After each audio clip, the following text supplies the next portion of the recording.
Hey guys, welcome to my 6.2 Prot Warrior guide. So let's go ahead and just jump right in with talents. I'm going to assume you know the basics of a Prot Warrior, all that stuff, and just tell you what I do, explain it maybe, but I'm going to try and get to the good bits pretty quick. So double time every time, enrage regeneration over impending victory every time, because impending victory needs 2 GCDs and 20 rage for the same effect, and you can't use it while stunned. Second wind, you just simply can't utilize it on enough fights, but the fights that you can utilize it, it shines more than anything. The third tier, if you don't go with unyielding strikes, get heavy repercussions. When you use a execute, even if it's free with sudden death, all it does is give you more DPS. Otherwise, even if your Shield Slam and Revenge were on cooldown, you can still use a Devastate. And the Devastate, if it crits, will grant you Rage, enrage you, and has a chance to reset your Shield Slam. So, yes, sudden death, it's fun, but I don't see it as effective in my eyes. I like Unyielding Strikes, definitely in combination with Bloodbath, because you can make use of it every minute and really pile on the damage. I prefer Dragon's Roar on any fights where you cannot stun adds. Get Dragon's Roar. Otherwise, go for Shockwave and stun those motherfuckers. Now, if you have to stun a minion that is going to be at range, go with Stormbolt, but otherwise, Shockwave. Utility tier is really not really up to you, I'm going to be honest. People kind of like going for Vigilance, and I don't enjoy Vigilance as much. The reason why is it's a 2-minute cooldown for 30% for 12 seconds. Safeguard is a 30-second cooldown for 20% for 6 seconds. You can use Safeguard 4 times, and effectively you can work it into your the other tank's rotation, such as you would be managing your blocks, your demoralizing shout, your shield barriers. Well, you could use this on your off tank, and it's basically like giving them a short duration demoralizing shout. So I like Safeguard in almost all cases. There are a few fights you can make use of a mass Sprout effect, but not really any fights where I cannot be in range of the other tank, but they do arise from time to time. Next here, Avatar. If you don't really want to, if you do not go with Unyielding Strikes, I'd say go ahead and go with Avatar and Heavy Repercussions, just because that's a passive, doesn't change anything. But like I said before, I do prefer Bloodbath and Unyielding Strikes, just because I am able to pump the damage in. But basically the math is, the shorter the fight, the better Bloodbath is.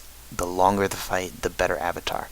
Also, do note, if there's a lot of adds, Avatar can be a lot better, because you can just burst down the adds, but if you stack up your dot, and then the adds die anyway, before the dot fully ticks, then it's not quite as effective as being able to just do that damage up front.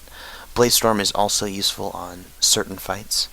However, Bladestorm has a similar problem as sudden death in my eyes. Yeah, you can still block and taunt and all this, but you're not actively generating rage to mitigate. And the final tier, you can go with Gladiator's Resolve for the same reason as Heavy Repercussion in Avatar, just because it's mindless, it reduces your damage, that's it. Anger Management is nice, but I have been preferring Ravager, and the reason why is because the parry. If it did not have the parry, even if it had an insane more amount of damage, if it didn't have the parry, it would not be worth it. The parry makes it basically so you can spam your revenge, especially if there's multiple adds, but even against just one boss, it really lets you get those revenges out, which means more barriers, which is more mitigation on top of the parry that you're already doing. So that's talents. Let's go ahead and go over to Glyphs. If you can interrupt, rude interruption all the time. Mocking Banner, if there's adds, it makes it so that you can use it on your off tank. I should have mentioned that, but that's the big thing. So then, if you're not picking up the ads, you can still make use of an AoE taunt, which is great. You don't really ever need any of the charge glyphs. Death from above can be useful on a few fights. Cleave, anytime you can hit more than one target, get cleave, especially in combination with unyielding strikes and bloodbath. So much damage, so much damage.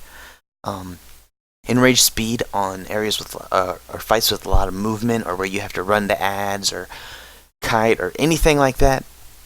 Go ahead and go with this glyph. Gag order can be very useful. Resonating power is amazing.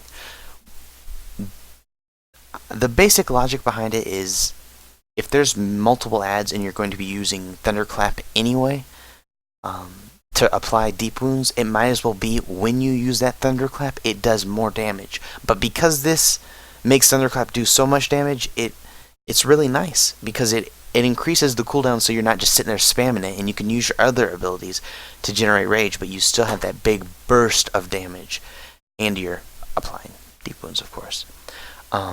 Unending Rage is also a glyph I like, because it lets you manage your rage a lot more, so then you can pool it for times when you need.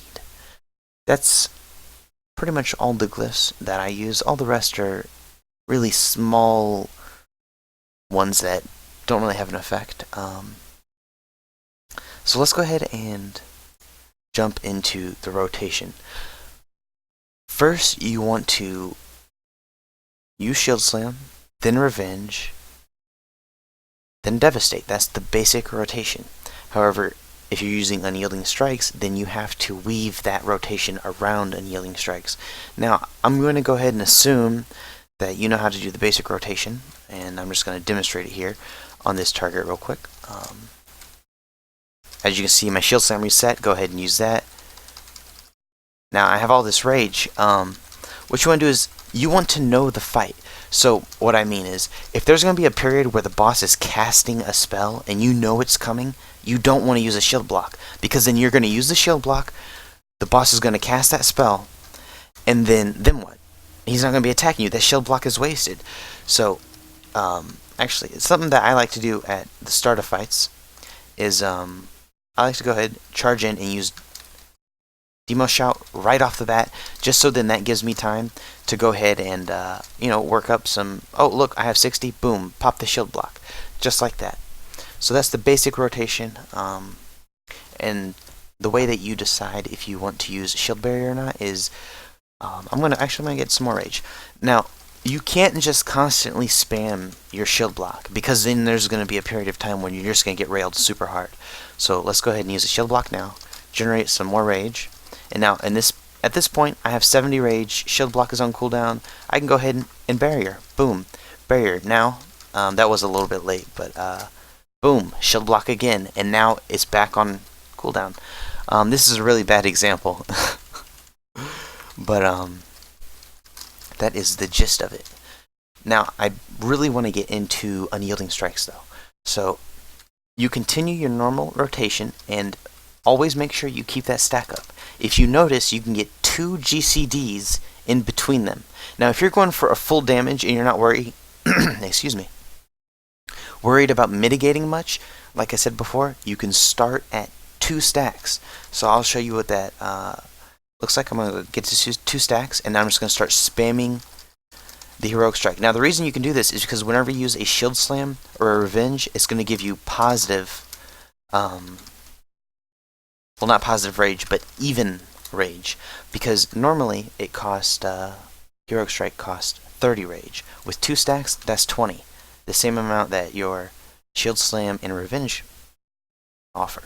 So you're not going down in rage. You're able to stay at a constant rate, and that means that you're still able to use your defensive abilities. You still want to have that rage to be able to, shield block and stuff. You don't just want to be spamming Heroic Strikes, but now I'm going to show you what it looks like once you get up to 4 stacks and you pop all of your stuff. I'm just going to go ahead and stack all the way 4. Alright, now I'm about to pop all this stuff, and then you just want to make sure. Now, once I get up to 4, I will not like I will use a thunderclap instead of using a devastate, because you have to realize that once you get up to 6 stacks, it doesn't go higher. So you have to, as soon as you get to 4, you want to make sure you use 2 GCDs. If you have to use that thunderclap, and with the resonating power, it makes that thunderclap do decent damage. And if I didn't, explain that clear enough, I'll show it. If you get up to 4 stacks of unyielding strikes, which you can see now, and then you just keep going and keep going, that reduces how much time you're able to spam the cheap heroic strikes. So you have to, it's like making love to a woman. You have to hold back. You can't just blow that load. Alright? That's, I feel like, the biggest thing I wanted to cover, because it seems like a lot of warriors are honestly opting out of unyielding strikes, bloodbath,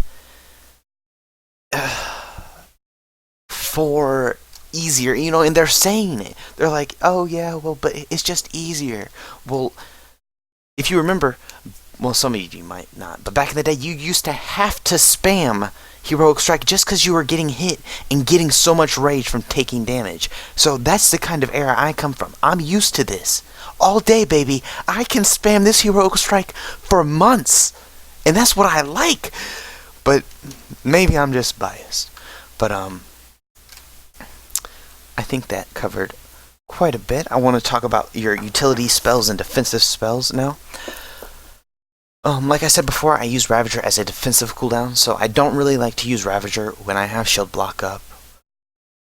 And the reason why is I don't want to be parrying a bunch when I want to be blocking and not taking that, taking steady damage. That is what you guys should have as a goal. A lot of teams think you need to always be popping off your cooldowns and using all your stuff and constantly, every time you can mash, just mash. No. The whole point of a tank, first and foremost, is to manage damage intake. Second, you can get some DPS, yeah, but first you want to manage your damage intake. That's why if you just use all your shield blocks in a row, like I said, you're going to end up in a spot where you have none and you're going to be weak. So you want to know the fights, guys. If you don't need to use Demo Shout for a boss ability or a period of high damage, then go ahead and work that into your rotation. Use Hand of Sacrifices, Hand of Purities if there's dot. Reach out to the rest of your raid and make them, because that's the biggest thing. Like,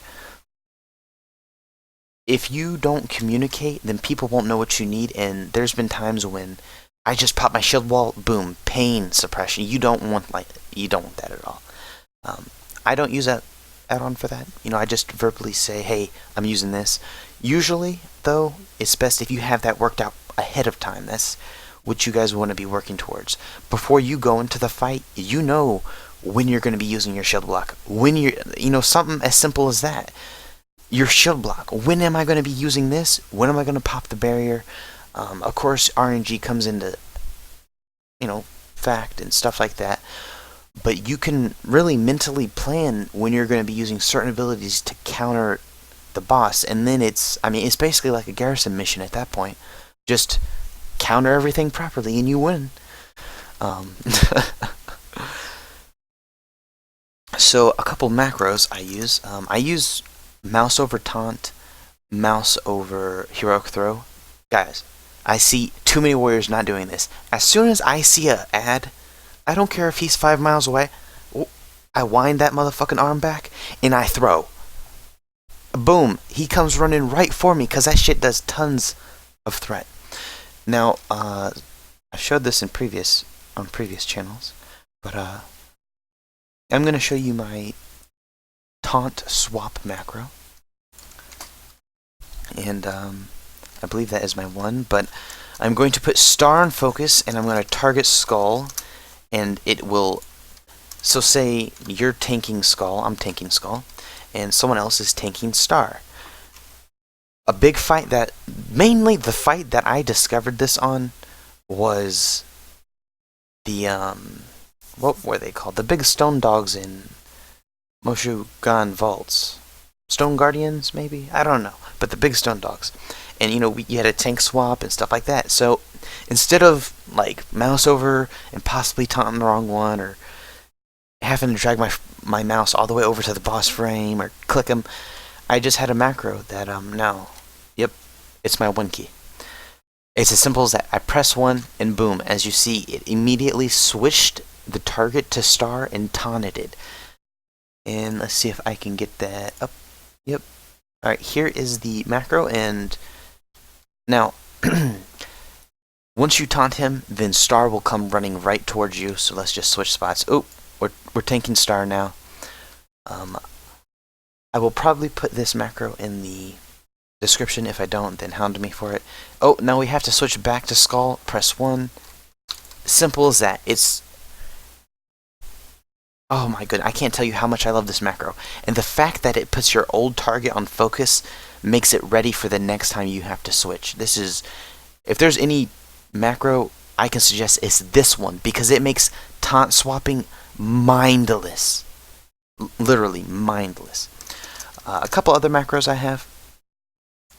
All my cooldowns, mouse over fear.